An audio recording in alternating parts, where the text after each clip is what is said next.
So, George Knapp, we just got a first look at the UFO report. First reactions. First reaction is I imagine that the UFO world is going to be disappointed. Is that all there is? 9 pages after all this time?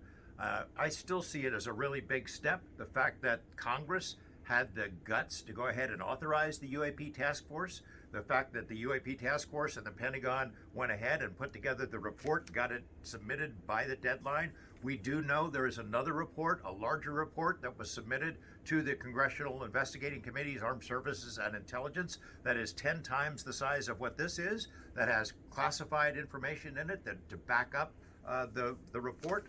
I don't know that we will ever be able to see that, but we've got hints about what might be in it. This report identifies a lot of problems that exist in the reporting process. The fact that pilots are worried about the stigma, so they don't report things that they encounter. The fact that different agencies within the military don't share information.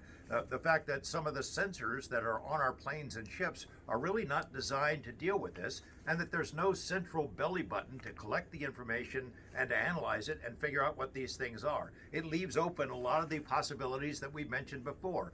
They have a category of other, quote, other, that sort of is a catch-all category that would be probably the most interesting cases that the military's encountered. We know that they looked at 140 plus, 180 incidents dating back to 2004. All the cases prior to that were not analyzed by the task force. They simply don't have the resources for it. We know there were 18 incidents where American military warplanes had near misses.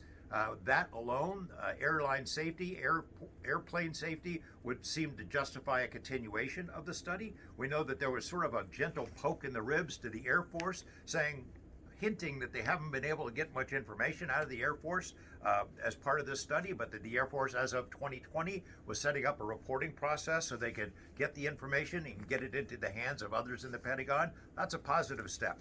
I'm greatly encouraged by this. I think it's a huge step forward for the Pentagon, for the Congress, for media, and for the public, a step toward a greater understanding of this mystery, and there's a long way to go.